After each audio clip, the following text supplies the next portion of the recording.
Bonjour à tous. Alors on l'a entendu, c'est le dimanche des rameaux. Partout dans le monde, des chrétiens de diverses églises, la plupart d'entre eux, fêtent et célèbrent, commémorent ce qui s'est vécu dans ce dimanche des rameaux. Pendant tout ce premier trimestre, en fait, on a vu, écouté, entendu sur le sermon sur la montagne dans l'évangile de Matthieu. Et du coup, c'est la lecture dans Matthieu qu'on va prendre ce matin pour l'évangile des rameaux. Donc ça sera Matthieu 21, les versets 1 à 11. C'est un jour de fête. Lorsqu'ils approchèrent de Jérusalem et qu'ils furent arrivés à Bethphagée, vers le mont des Oliviers, Jésus envoya 2 disciples en leur disant « Allez au village qui est devant vous. Vous y trouverez tout de suite une ânesse attachée et un ânon avec elle. Détachez-les et amenez-les-moi. Si quelqu'un vous dit quelque chose, vous répondrez « Le Seigneur en a besoin », et à l'instant, il les laissera aller.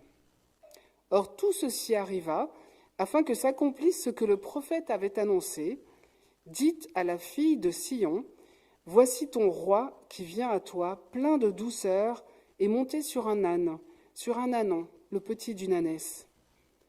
Les disciples allèrent faire ce que Jésus leur avait ordonné.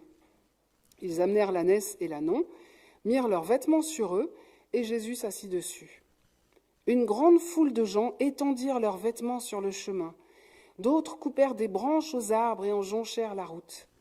Ceux qui le précédaient et ceux qui suivaient Jésus criaient « Hosanna au fils de David, béni soit celui qui vient au nom du Seigneur, Hosanna dans les lieux très hauts. » Lorsqu'il entra dans Jérusalem, toute la ville fut troublée. On disait « Qui est cet homme ?» La foule répondait « C'est Jésus, le prophète de Nazareth en Galilée. » Donc je le disais, c'est vraiment un jour de fête, un jour de joie et de célébration. Chez Matthieu, ça suit un passage dans le chapitre précédent, juste après la guérison de 2 aveugles à Jéricho. Et on nous dit que les 2 aveugles suivent Jésus. Donc peut-être que depuis la montée de Jéricho jusqu'à Jérusalem, les aveugles ont suivi Jésus avec les autres qu'ils suivaient depuis la Galilée. Par contre, chez Jean, les 4 évangiles nous parlent de ce fameux dimanche des rameaux. Chez Jean, il situe ce passage, la dernière chose qu'il dit avant, c'est la résurrection de Lazare et le moment que Jésus a passé dans cette fratrie, Lazare, Marthe et Marie, donc ses amis à Béthanie, après avoir appris que les autorités cherchent à l'arrêter. Donc la menace, là, elle est claire. Les autorités en demandent que quiconque voit Jésus puisse l'arrêter. En fait, on souhaite le mettre à mort. Et Jésus le sait. La foule ne le sait peut-être pas, mais Jésus le sait. Je suis touchée alors qu'avant d'arriver à Jérusalem, quand ils sont à Bethphagée, Jésus donne des consignes à 2 de ses disciples. Et je trouve touchant qu'ils prennent les devants dans ce qu'il va leur demander. Avant que les disciples lui disent « Mais qu'est-ce qui va se passer si on nous demande ce qu'on fait en prenant un ânon comme ça, et si on nous prend pour des voleurs ?» Et Jésus leur dit quoi dire. Et je trouve beau. Et c'est pas toujours le cas. Parfois, il va nous demander quelque chose et on va pas forcément savoir avoir toute la suite. Mais à des moments, il nous rassure. Et c'est bienfaisant. Et je me dis, ça peut nous encourager, en tout cas obéir, même à des choses qu'il va nous demander qui nous paraissent bizarres. Pourquoi aller détacher un ânon? Qu'est-ce qu'on va faire avec ça? Ça peut nous encourager. Et donc, qu'on puisse obéir à ces demandes, même les plus étranges. Et tout se passe exactement comme il l'a dit. Alors peut-être que les 2 disciples en question sont étonnés, ou même les autres, du choix de la monture. Un ânon, le petit d'une ânesse, c'est bien humble, c'est bien petit. Mais on imagine la joie et la fierté des disciples de voir Jésus accueilli avec tant d'enthousiasme. Peut-être qu'ils se disaient, ça y est, son heure de gloire est arrivée, et il y aura peut-être une plus grande libération pour tout le peuple encore, plus grande que ce qu'on a déjà vécu avec lui. Et c'est aussi ce que croit la foule. Il y avait sans doute les nouvelles de la résurrection de Lazare, de la guérison des 2 aveugles, de toutes les autres guérisons que Jésus avait fait, des miracles. Tout ça est sans doute venu déjà aux oreilles des gens qui étaient dans la foule. Peut-être que certains avaient mangé des pains ou des poissons lors d'une des 2 multiplications dont les évangiles nous parlent. Peut-être que certains eux-mêmes avaient été guéris et qu'ils ont suivi Jésus, ou peut-être qu'ils connaissent un de leurs proches qui avait été guéri par Jésus. En tout cas, c'est la fête, en le voyant arriver. En plus, ça se passe quelques jours avant la Pâque. Et la Pâque, c'est la fête juive la plus importante, celle qui rappelle la libération de l'esclavage en Égypte. Donc c'est fort. Il y a l'historien Flavius Joseph qui raconte qu'à l'approche des fêtes de la Pâque, c'est par centaines de milliers que les pèlerins se rendaient à Jérusalem. La foule qui suivait Jésus depuis la Galilée, elle a sans doute rejoint cette foule de pèlerins. Puis en plus, chez les Juifs de l'époque, on pensait que le Messie viendrait sans doute à Pâques. Donc ce Messie attendu, voilà, donc il y a plein de choses qui concordent. Du coup, Jésus va être accueilli avec des branches, dans une autre traduction, on a les branches de palme, qui sont des signes de victoire. Les héros qui reviennent, voilà, ils sont accueillis avec des palmes. Et puis la foule, elle va utiliser des termes qui sont extrêmement forts. Elle va crier « Hosanna ». Tout à l'heure, Kevin nous a interrogé sur ce que ça voulait dire. À l'origine, le mot voulait dire « Viens à notre secours » ou « de grâce, sauve-nous ». Mais avec le temps, ça avait aussi pris le sens d'une formule liturgique pour rendre gloire à Dieu. C'était un peu comme « gloire, louange à toi ». Et cette louange, elle est pour qui, selon les mots de la foule? Pour le fils de David. Et le fils de David, dans les Écritures, c'est un titre messianique. C'est celui qu'on va donner à celui qui est le Messie, celui qui est choisi par Dieu. Donc la foule ne s'est pas trompée, c'est juste. Au verset 10 qu'on vient de lire, Matthieu nous dit que toute la ville est troublée, Jérusalem est troublée. Littéralement, c'est toute la ville est secouée. Ce terme, c'est le même qui est utilisé pour quand les mages arrivent auprès d'Hérode et qu'il est tout secoué à l'idée qu'il y a un autre roi qui soit dans le coin. Mais c'est aussi le même mot qui est utilisé pour les tremblements de terre au moment de la résurrection. Donc ce n'est pas juste un petit émoi, une petite émotion, mais c'est « waf », ils sont secoués. Et ils ont raison. Oui, non, voilà. Et Jérusalem interroge sur qui est Jésus, et c'est la foule qui dit aux pèlerins qui sont déjà arrivés que c'est Jésus, le prophète de Nazareth. Et ils ont raison. Jésus est bien le roi Messie promis, mais il est plus qu'un prophète, et ça va se manifester dans le reste de cette semaine. Et pour Matthieu, et l'évangéliste Matthieu en fait s'adresse essentiellement à des auditeurs juifs, il montre bien que Jésus est le Messie. Et pour ça, il va reprendre une des prophéties de Zacharie au chapitre 9, verset 9, qui dit « Réjouis-toi, fille de Sion », Sion c'est Jérusalem, lance des acclamations, fille de Jérusalem, voici ton roi qui vient à toi. Il est juste et victorieux, il est humble, monté sur un âne, sur un ânon, le petit d'une ânesse. Donc voilà, Matthieu dit ça. Et puis, dans tout l'évangile de Matthieu, ici, on a la seule occurrence, le seul endroit où Jésus lui-même s'appelle Seigneur. Quand il dit à ses disciples, qui dit, si on vous demande par rapport à l'ânon ce que vous faites, vous direz, le Seigneur en a besoin. Donc il sait qui il est, il se présente clairement comme le Seigneur. Donc voilà, c'est évident que c'est lui. Alors une petite aparté sur l'ensemble des évangiles qui nous montre, donc on sait nous qui Jésus, oui, le Fils de Dieu, donc pleinement Dieu, mais on sait aussi qu'il est pleinement Dieu et pleinement homme. Et je trouve beau qu'on voit dans les évangiles comment Jésus, comme homme, manifeste des émotions et les montre, n'est pas... voilà. On sait que Jésus sait que la foule, et on ne verra pas que la foule, se trompe sur la suite de ce qui va lui arriver. Il sait ce qu'il va advenir dans quelques jours, le retournement complet de cette foule qui finira par crier « crucifie-le » n'empêche qu'il accueille les acclamations. Il vient, il se prépare même en venant sur cet âne au milieu de cette foule, et on peut l'imaginer participer à la joie.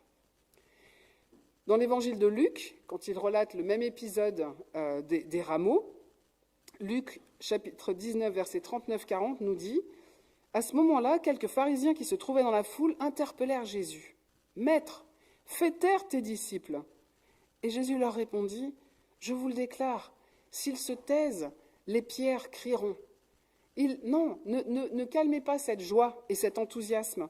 Et je crois qu'il, même sachant ce qu'il allait lui arriver, il est partie prenante aussi de la joie et il accueille la joie de cette foule et de ceux qui le suivent. Mais au même moment, juste après, Luc nous parle d'une autre émotion que Jésus connaît et va manifester, la tristesse. En Luc, on a lu Luc 19, 39, 40. Là, on va lire le verset 41 qui nous dit « Quand il s'approcha de la ville et qu'il la vit, il pleura sur elle. » Il anticipe ce qui va se passer pour Jérusalem, la destruction de Jérusalem, c'est dit dans la suite des versets, et puis aussi la non-reconnaissance de qui il est.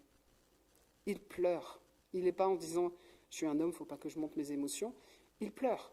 Il a compassion pour cette ville et pour ses gens. Comme il peut avoir compassion de nous quand on se plante, quand on est égaré, quand on ne comprend pas. Donc la joie, la tristesse, la compassion. Et puis ce qui va se passer juste après le moment des rameaux, que ce soit le soir ou le matin suivant les évangiles, Jésus va aller dans le temple. Et là, il va faire le ménage en rappelant la vocation de ce lieu.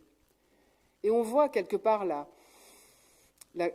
colère, parce que le temple était appelé une maison de prière. Et Marc, au chapitre 11, verset 17, ajoute même une maison de prière pour toutes les nations. Donc Jésus, là, c'est non, ça, c'est pas possible. On ne peut pas faire un lieu d'échange de machin, de monnaie, de ceci, de cela, dans un lieu qui est appelé à être une maison de prière pour toutes les nations. Et puis on le sait dans la suite de la semaine, et on va reparler de la suite de la semaine, notamment à Gethsémanée, donc là il y avait la colère, et Jésus va connaître une angoisse inouïe à Gethsémanée. J'en retire un mot tout à l'heure. Donc Jésus, il est bien un roi, fou la raison, Matthieu a raison, Jésus le sait, mais quel roi est-il ? Là, il n'est pas un conquérant militaire, il est monté sur un ânon. Ceux qui étaient victorieux au niveau militaire étaient sur des étalons majestueux, sur des chevaux de guerre, mais pas sur un ânon. Donc il y a quelque chose de l'humilité de Jésus qui s'approche de cette manière-là. Et Matthieu parle de la douceur. Nous, on connaît la suite, l'histoire de cette fameuse Semaine Sainte. Et peut-être on peut être condescendant et regarder la foule un petit peu de haut en disant « Ah, des vrais moutons de Panurge, hein, ils vont se laisser entraîner, là, ils sont tous dans la joie, machin. » Et puis c'est les mêmes qui vont se retourner quelques jours après en disant « Crucifie-le » et tout ça. Franchement, les mouvements de foule, on sait ce que c'est, voilà. Et c'est vrai qu'il y a des mouvements de foule. Et on en voit à l'heure actuelle dans le monde aussi. Je ne crois pas que tous ceux qui acclamaient Jésus ce jour-là étaient des hypocrites ou des gens de mauvaise foi. Ils croyaient sans doute sincèrement, j'allais dire, une fausse bonne nouvelle, une fake news, n'est-ce pas, sur ce que devait faire Jésus. Sûrement, il va agir victorieux, machin, à la manière. Ils croyaient à une puissance militaire, à une vengeance armée pour retrouver la paix, la sécurité dans un pays qui deviendrait à nouveau à eux et pas avec l'envahisseur romain. Et peut-être ça peut nous faire penser aujourd'hui à des mouvements de foule pour certains qui croient à ces grands de ce monde, à ce qu'ils peuvent dire, et même penser aussi, alors là, pour le coup, à ces grands de ce monde qui croient ce qu'ils disent et qui affirment des choses sur eux-mêmes qui sont délirantes. Et je ne nommerai personne, mais voilà, j'en pense pas moins. En tout cas, la foule n'imaginait absolument pas un sauveur, un roi qui allait être humilié publiquement, accusé à tort, muet, torturé, mis à mort. Ça, et les disciples ne le croyaient pas non plus. On peut dire, ah ben oui, la foule évidemment, mais les disciples, bien sûr, Jésus leur avait dit des choses, mais ils n'avaient pas compris. Ils avaient vécu pendant 3 ans dans l'intimité avec Jésus. Ils avaient mangé, dormi avec lui, vu ses miracles. Eux-mêmes avaient été envoyés pour annoncer la bonne nouvelle et faire aussi des miracles et chasser les démons et tout ça. Donc ils avaient vécu des choses extraordinaires. Là, au moins 2 d'entre eux ont obéi pour aller chercher ce dont Jésus avait besoin. Ils devaient être tout heureux en plus de voir que tout se passait selon ce que Jésus avait dit. Cool, il dit un truc et paf, c'est exactement ça qui marche. Ils sont sans doute heureux et fiers de mettre leurs vêtements sur l'ânon pour porter leur maître, leur rabbi.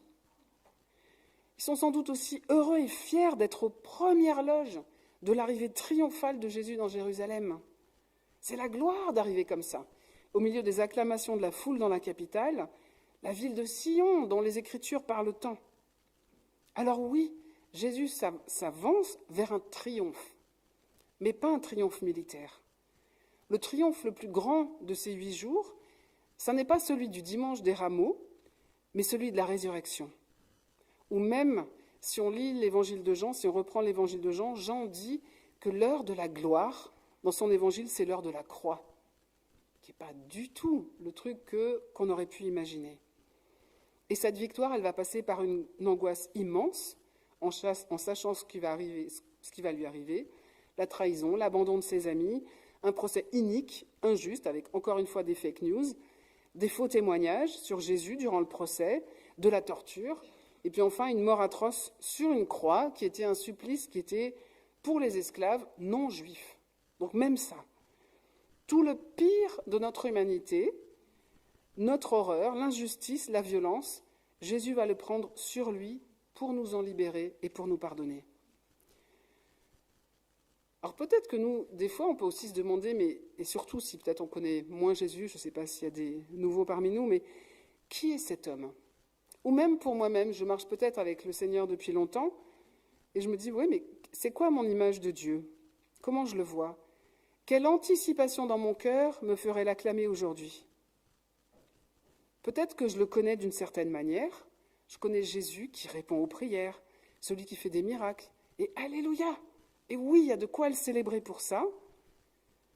Mais peut-être que j'ai encore à découvrir que je n'ai pas tout saisi de lui, que je n'ai pas tout compris, que je peux être dans le désarroi face à ce qu'il fait ou face à ce qu'il ne fait pas et qu'il aurait dû faire ou qu'il devrait faire. Et je pense à des amis collègues d'Agapé, il y a très très longtemps, il y a plusieurs décennies, qui souffraient depuis des années, alors c'est différent à leur mesure, mais de ne pas arriver à avoir d'enfants. Et c'était une grande douleur pour eux. Et puis pendant une de nos retraites des permanents de la mission Agapé avec laquelle je travaille, à un moment, on les a entourés, on les a littéralement entourés, posé les mains, on a prié avec foi pour eux. Et puis un peu plus tard, elle a appris qu'elle était enceinte. On en a dit des alléluia. On se réjouissait de la puissance de Dieu. On était fiers d'appartenir à un tel Dieu. Je suis sûre, on aurait pu avoir des palmes à la main pour crier « Hosanna ». Et puis quelques semaines plus tard, elle a perdu le bébé. Désarroi, incompréhension. Pourquoi, Seigneur ? Attends, c'est toi qui es en jeu. Quel sens on va donner à ça ? Nos émotions, elles sont tombées bien, bien bas. On ne comprenait pas Dieu. Il y avait de la déception, de la tristesse, de la colère même. Alors dans mon souvenir, le couple en question ne se sont pas révoltés. Plus tard, elle est tombée à nouveau enceinte, et puis ils ont eu un petit garçon, et ensuite ils ont adopté une petite fille orpheline en Arménie. Mais ça finit pas toujours comme ça. Il n'y a pas toujours de consolation, même s'ils avaient perdu un enfant quand même. Hein. Voilà, mais des fois des choses où on ne comprend pas, Seigneur, ce que tu fais. Mais quelles que soient nos circonstances déroutantes, incompréhensibles, voire révoltantes, Jésus reste proche et toujours aimant.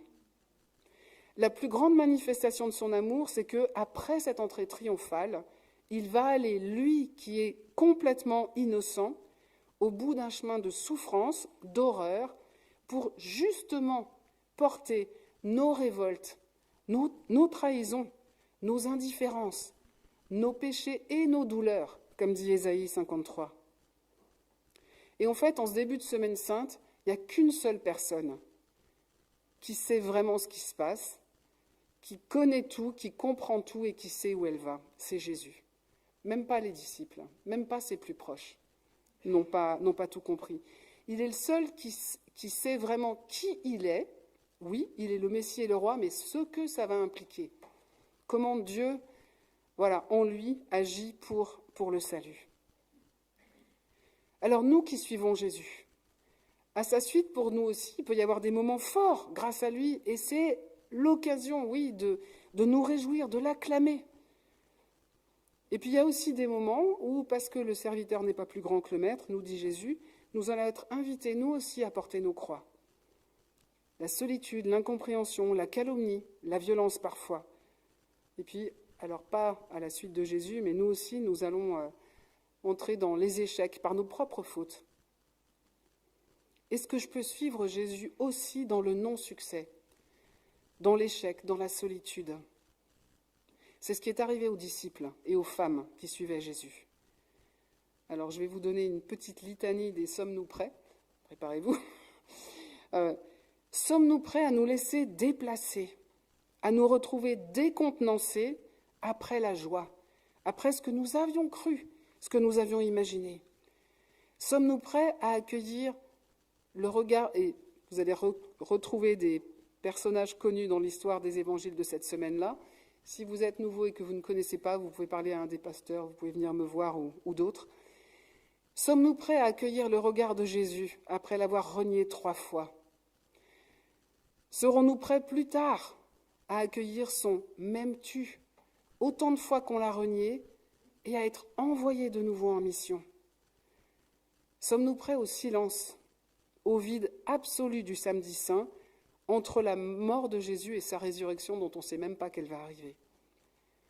Sommes-nous prêts à être encore plus désorientés alors qu'on vient honorer un cadavre et qu'il n'est même pas là et qu'on pense qu'on l'a volé?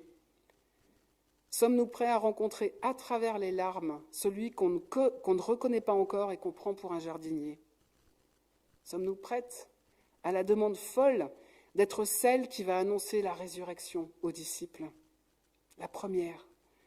Sommes-nous prêts, comme les disciples d'Emmaüs qui disaient « Nous avions cru qu'il serait celui qui délivrerait Israël », est-ce que nous sommes prêts à ce qu'il nous rejoigne sans se faire reconnaître sur notre route d'incompréhension, de désarroi, prêts à ce qu'il nous parle et nous explique de manière nouvelle les Écritures? Sommes-nous prêts encore, alors que nous sommes enfermés par peur des représailles des autorités, enfermés aussi dans notre culpabilité de ne pas avoir tenu jusqu'au bout? Pouvons-nous espérer encore là? Sommes-nous prêts après à croire que c'est bien lui quand il vient et que les portes sont fermées et qu'il nous dit « La paix soit avec vous » sans aucun reproche? Je crois qu'aucun des disciples, aucune des femmes n'était prête à tout cela, et sans doute nous non plus. Et c'est pas grave, j'allais dire, parce que celui qui nous aime, sait tout, et il peut nous rejoindre dans nos échecs, ceux qu'on n'imaginait même pas. Et non seulement il peut nous rejoindre, mais il veut nous rejoindre. Il est venu pour ça. Et peut-être il va nous rejoindre pas forcément comme on s'y attend, mais parce qu'il nous aime, il nous rejoint là où nous sommes, même d'une manière différente, surprenante, comme pour les femmes ou les disciples d'Emmaüs.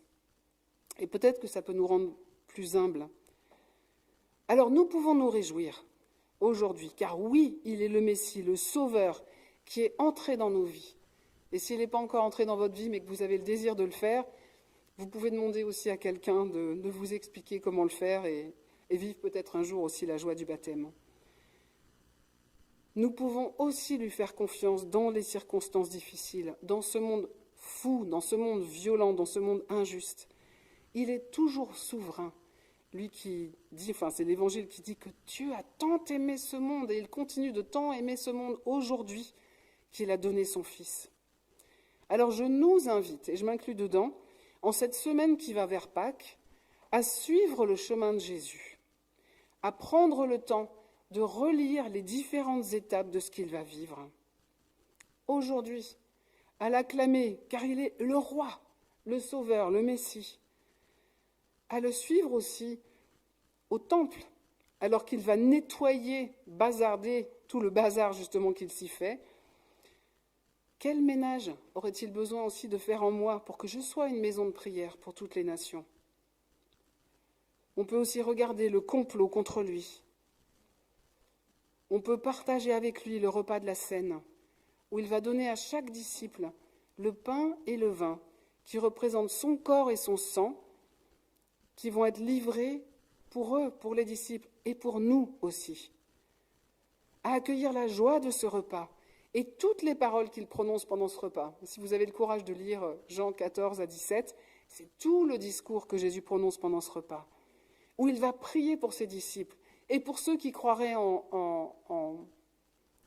pour ceux qui croiraient ensuite grâce à leur témoignage. Donc il prie pour nous aussi, à accueillir qu'il nous appelle amis et pas juste serviteurs, à accueillir aussi peut-être qu'il veut me laver les pieds, le signe du pardon pour aujourd'hui, quand Pierre dit mais pas juste les pieds, mais tout. Et Jésus dit non, déjà tu es pur à cause de la parole, donc les pieds, là, voilà, ce dont tu as besoin d'être lavé pour ce jour. À le regarder, Jésus, dans l'angoisse de Gethsémani, qui appelle à la prière ses plus intimes à côté de lui, qui lutte avec lui-même pour aller jusqu'au bout de son chemin vers la torture et la mort par amour pour nous. À le regarder être trahi par un proche, arrêté pour des motifs injustes, renié 3 fois par un de ses amis les plus intimes, et puis abandonné par tous les autres qui ont fui. À assister à ce procès, trafiqué, à sa torture, à sa mise sur une croix, à entendre sur cette croix son « Père, pardonne-leur, car ils ne savent pas ce qu'ils font » ou « Aujourd'hui même, tu seras avec moi dans le paradis ». À voir sa mise au tombeau et le désespoir des femmes. Et puis à entrer dans le silence du samedi saint, où il semble ne plus y avoir d'espoir. Le Maître est mort, et peut-être en plus qu'on n'a pas été fidèle comme on aurait aimé pour le suivre jusqu'au bout. C'est le jour où le credo de Nicée, dont on célèbre cette année, vous l'avez déjà entendu, le 1700e anniversaire, nous dit que Jésus est descendu aux enfers. Et il y a un très vieux texte ancien du VIe siècle, du pseudo-épiphane, qui imagine cette scène où Jésus vient et parle à tous ceux qui attendent, et notamment il parle à Adam, le plus ancien des pécheurs, et qui lui dit « Par amour pour toi, moi ton Père, moi Dieu, je suis devenu ton Fils. » Et il l'invite à entrer dans les noces éternelles. Et puis viendra le jour de Pâques, le jour de la grande victoire sur le péché et la mort, mais on en reparlera dimanche prochain. Ce que je vous propose, c'est un petit temps de silence maintenant, où on puisse chacun s'ouvrir à Jésus tel que nous sommes. Pas tel que j'aimerais être, mais tel que nous sommes. Il est ce roi qui vient, comme le dit la prophétie de Zacharie, ce roi qui vient plein de douceur.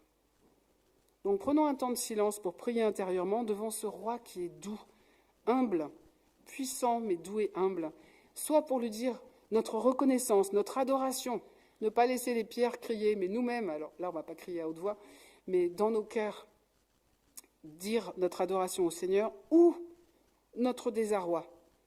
Peut-être c'est mon désarroi, peut-être c'est mon incompréhension, parce que Dieu n'agit pas comme je pensais.